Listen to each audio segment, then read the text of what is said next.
Hello Power Rangers fans and welcome back to Toku Topics. As you can see here today, I have a bunch of legacy figures, specifically the legacy figures for Power Rangers in space.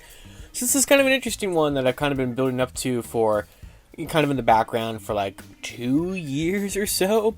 So this is actually going to be released early as a Patreon exclusive video in February of 2023, but you're not going to be seeing it unless you are a Patreon supporter until March of 2023 at the earliest on the actual channel. So of course, if you always would like to see at least one early video exclusive to Patreon for an entire month, be sure to check out my Patreon, linked in the description below. But here today, I felt like it's finally time.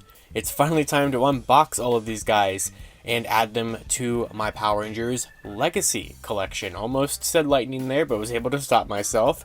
So kind of zooming out here, we have the whole team unopened. These are all sealed because this team doesn't go for a super amount of money on the aftermarket, but why am I getting Legacy figures in 2023? Yeah, so basically I think this toy line was a very interesting one that Bandai had, and I'm kind of trying to track down, or I definitely am trying to track down the entire line. I'm pretty close. I'm pretty darn close to having every single Legacy figure that was released from 2016 through 2019. I'm only missing a couple more. This isn't even all the in-space ones I haven't opened. I haven't opened Psycho Red. I haven't opened Psycho Blue. I haven't opened Psycho Black either. So I have those ones. And then there was one other one, and that was, or technically two other ones, but I'm not really going to count Psycho Silver or Psycho Green. But Psycho Silver here, I do have. This one actually was previously opened, but I have it back in its package, if I can actually show it to you.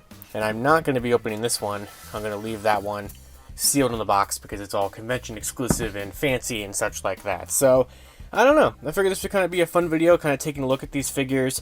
I have not obviously opened any of them, and I've gotten them for like Christmases and birthdays. I think since like 2021, which is when I did a bunch of videos about collecting the Legacy figures, kind of trying to fill the gaps. So before I actually dive into all of these guys, I'm going to show you a little video clip right now of kind of where my Legacy collection is currently. So here's my Legacy figure collection so far.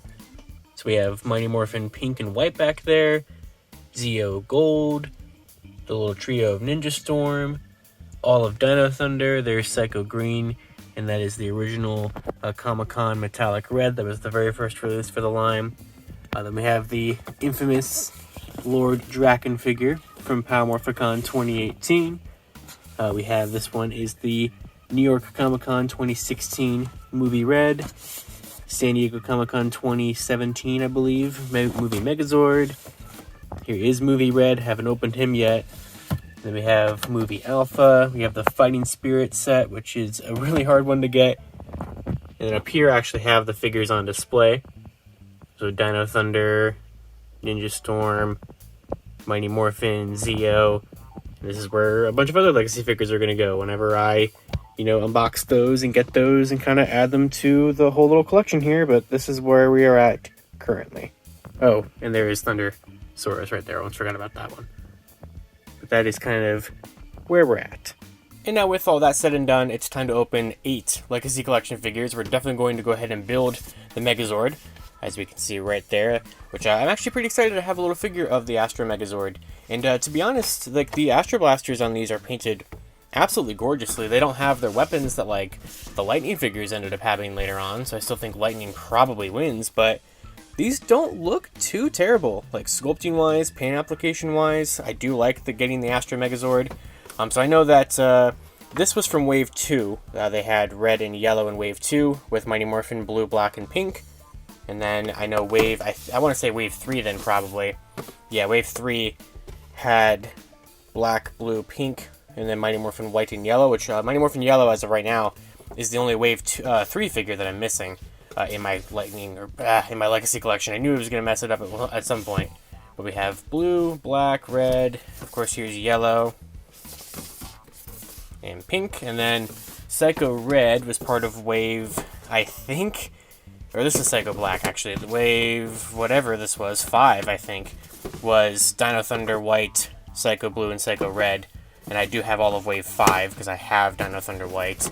And then Psycho Black, I think he ended up being a GameStop exclusive at the end, because he's just advertised with the two other Psychos. He was supposed to be like in that wave that got canceled, like with Psycho Yellow and Psycho Pink and all the other legacy figures that got canceled. And actually the Psychos themselves were supposed to have a Build-A-Figure piece of Alpha 5 from Mighty Morphin, but that never ended up happening. But at the time, these were the very first figures that we ever had, of the Psycho Rangers, and now we've had plenty of them in Lightning Collection, but I still don't think these look too terribly bad, so I'm kind of looking forward to opening all these guys up here. So I'm going to go ahead and cut to that, because this is going to take a while, but let's open up some Legacy figures.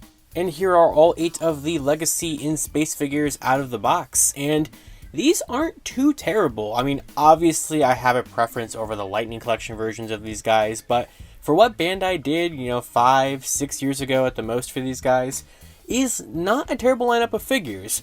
The Legacy figures are, the Legacy figures. If you've ever had any of them, you know that they are rather loose, kind of, wobbly kind of guys. The body molds are not the greatest. The Rangers, of course, the males are really buff, and the females are also in certain areas that I think look a little ridiculous. But, I think that these are not terrible figures. And in fact, Bandai actually did a pretty good job of having the teams be pretty consistent between the different releases. But of course, you get, you have some good things, you have some bad things, right? So I really do like the actual Build-A-Figure pieces for the Megazord. I think that was a creative idea, but it meant that you had no personal weapons for any of these guys, which is definitely something I would have preferred to have. And of course, we only got the male Psychos. The females were canceled because of the Hasbro takeover of the toy license in 2018. So it's an interesting lineup of figures here. Also, as you can see, it gets a little warped when you have them sitting in or standing in a pose in a box for the last 6 years. So it's because all of those were factory sealed. I cut the tape, I opened them all up, and like I said, they're not terrible. I do like the actual molded on rectangles that we have here. I think the paint applications are all very good, and the helmets I think are absolutely excellent. I have no problems with any of these guys' helmets. But this one actually is pretty sturdy because it is brand new out of the box, but the figures were not ever the best or worst with joints and integrities and stuff like that, although this arm is rather tight on mine, even though it is so warped. But I mean, I'm not really going to be going into them too in depth here. I just kind of wanted to unbox them and put them on my Legacy figure display that you saw earlier in the video. But as you can see, they're a little warped from their packaging, as especially with Andros there. And I think, was it Ashley? Yeah, Ashley's legs are pretty messed up there because of that. But also, I thought it was interesting because Hasbro in the Lightning Collection painted the little triangle up there a pretty dark gold to distinct it from the rest of them to have that yellow pattern. And on here, they just didn't even bother to paint it. They sculpted it in there. You might be able to see it, but it's kind of an interesting design choice there because it kind of makes it look like she's missing something. I think it might be a little bit more accurate this way, but it's not too terrible. I think they actually got the shoulders pretty good on these guys. I know that's something that the Lightning Collection ones people had problems with how the shoulder paint applications were applied. But overall, I will recommend the Lightning Collection one since we do have Lightning Collection versions of all these guys, but these are not terrible in space figures. And I am really excited to take a look at Astro Megazord in a second. But all of these guys came with the same accessories, and that was just a holster for the Astro Blaster, which is pretty nicely detailed, honestly.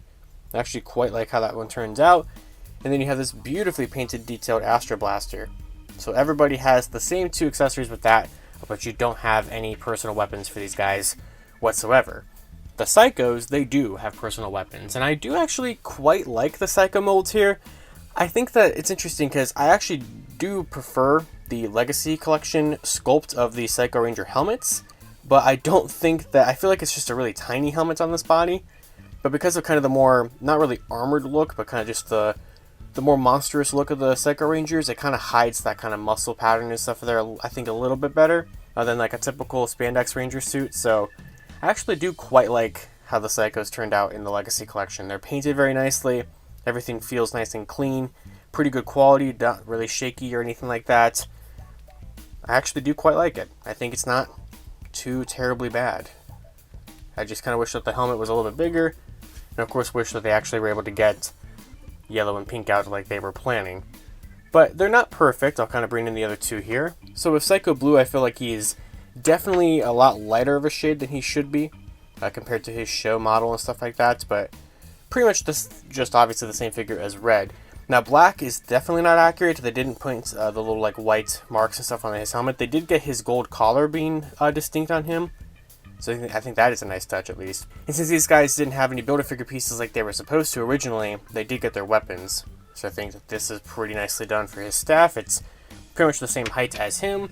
The sword here, the Lightning Collection one had a lot more of an intricate handle, but this is a little bit more easier to get into his hand. But it's not bad for Red's sword. And then honestly, the axes are pretty comparable, though this one I'm not as worried about chipping paint on it when I'm trying to put it into his hand like I am in the Lightning Collection one. And speaking of the Lightning Collection one, since I think you can kind of just spawn Psycho Blue GameStop ones by just talking about it, because there are so many of them in abundance. Here is an unopened Psycho Blue Lightning Collection GameStop one, and I definitely think that the Lightning Collection one has the paint applications a lot more of that more accurate darker blue kind of color. So I think Psycho Blue definitely loses out on Lightning Collection here, but I do think, or loses out on Legacy to Lightning, but I think Red and Black, especially due to the fact that Black in his Lightning version was exclusive to a 5-pack, it's not a terrible alternative. I mean, obviously they're not going to scale as nicely because the Legacy ones tower over Lightning a little bit, but I don't know. The Psychos, for the very first figures they've ever had, I think have had pretty good Legacy ones and pretty good Lightning Collection ones as well, so the Psychos are doing pretty good. So before I actually combine the Astro Megazord, I do kind of just want to take a look at everybody's helmets, because I really do think that Legacy got them pretty perfectly. Maybe there shouldn't be as much of an outline on the Mega Ranger in space symbol, but like these look like absolutely perfect. Like I think the Lightning Collections weren't terrible by any means, but these are really good. Like helmet sculpts for in space. We already kind of looked at Red's earlier, so we'll go ahead and move over to TJ, but yeah, these are great. And like the lines are pretty straight and everything, which is definitely something that Lightning has a problem with. Oh, almost dropped her there. And I know some people didn't even like how pinks turned out on Lightning Collection because of kind of how the curve went, but I think they really nailed it with those. But now, as I try to get Cassie to stand up, she's been trying to kind of domino everybody over here this entire video. Oh, do we get it? I think we did. Maybe. It's time to combine the Astro Megazord pieces together. So this is actually one of the first... I knew it was going to happen. So as I already had it laid out here, Cassie had the arm, so did Carlos, Andros had the torso, and TJ and Ashley had the legs. So let's go ahead and combine this together. I will see how difficult this is, because you really kind of got to get that joint up there, which might not be too difficult. I was just kind of worried about the plastic in the way there, but... Okay, so there's that. Not too bad. I know like the Zeo Megazord one later on in this line, which I don't have yet, has problems where that breaks all the time at that particular joint. So there is our Astro Megazord with legs. And then let's give him his arms, which shouldn't be... Ooh, that didn't sound good, but it shouldn't be too difficult. I'm not really showing it very well. Oh, there we go. There is that one. And then finally we just have this arm to attach. Ooh, I don't like the sound of that. Ah, it's not a good sound. And there is our Build-A-Megazord for the Astro Megazord from the Legacy Collection. And I like these. I really do kind of like these. I kind of wish Hasbro, they're similar to the Retro Megazords, which actually I have one sitting right here that Hasbro went on to do at Walmart. Those kind of 7-inch figures. So here's that black and gold one from Retro Wave 2. But I do kind of like these, and the articulation that they have is not terrible, because you have kind of a ball joint, or definitely I would say a ball joint on the head, and it can rotate all around there. And then you have the arms, which can kind of move out that far, but can rotate, and they can bend at the elbow. They have kind of that ratchet. The hands can rotate. You can even rotate them at the waist, which is nice. And that popped right out of that joint, but you can move it back about that far. Move it all over the place there a little bit, and kind of has a ball jointed kind of foot there. But I know one complaint, or it's a reasonable complaint, is that this guy has closed fist hands. So there is no sword, there is no shield, there's no blaster. So like, you can't really do anything with this Astro Megazord, but it is very nicely painted and detailed. We'll kind of just get a good close look at this, especially on that torso. Like, look at that. That is quite nice, and on the shuttle as well. And for being my favorite Megazord, it's kind of nice to actually have a little figure of this guy, because this is my very first little figure of the Astro Megazord I have fully assembled. I am very, very excited to get the Zord Ascension Project one here pretty soon, but this is not too terrible. And here's a nice little view of his back. You do kind of have some of those shuttle pieces sculpted and stuff on there, but not too bad. I think that it is probably one of the best ones of the very few Build a Megazord figures they actually completed for the line. Thankfully, they actually left all of them completed. They didn't leave any not completed, because we got Zeo, Dino Thunder, Mighty Morphin, Ninja Storm in Space 2017 movie, and then we even got a black and gold in that line as well, which, you know, is very similar to this Hasbro Retro one. But yeah, I am a fan of it, and I think it turned out pretty decently well. And with that, that's going to do it for this little unboxing showcase, adding to my collection the In Space Legacy figures from Bandai America. So just a kind of a fun little video I wanted to do, as I needed to finally open these guys and add them to my shelf after having them sealed for at least a year, 2 years for some of them, now that I have all of them here. So let me know down in the comments below, did you get this entire team in Legacy, the Psychos, the full In Space team? Did you want them to release the Zane figure that we saw a prototype for but ended up getting cancelled? Or are you perfectly good with your Lightning versions, which overall I definitely would say are better. I definitely do prefer those, but these are not terrible In Space figures by any means. I think for fans of In Space, Bandai did a pretty good job back in the day, which I know is kind of crazy to say, but it has been 5 to 6 years for these guys. But I think back then they didn't do a terrible job adding these to Legacy Collection, but of course they just would have needed their weapons. We would have needed Zane, and we would have needed the rest of the Psychos. So there's a couple, you know, shortcomings there, but not in the worst possible way. So let me know down in the comments below anything you want to talk about with Power Rangers Legacy, Power Rangers Lightning Collection, anything for Power Rangers. And of course, until next time, you guys can follow me on Twitter at LiveRangerKey or at LightningFigPR, and be sure to check out my Patreon, linked in the description below, as if you have, you probably are seeing this video a month before it's actually out on Toku Topics, but if not, you're seeing it right now. So I'll see you all later. To wrap up this video, I'd like to thank my $5 and above patrons: Jurassic Samurai, Maggot Alchemist, Robert Browning, Static Thunder, Brendan Overland, Maji Yellow, Redstone MCPC, Comics 1017, James Darty, John Luke, Eric Berry, Tyler Buzetsky, Matthew Thorne, Josh Landry, Pyramidas, CPT Tesla, Cross SCV, Caboose Ed, Socket Monsters, and Anthony Love. You can support Toku Topics for as little as $1 a month on my Patreon, linked in the description below.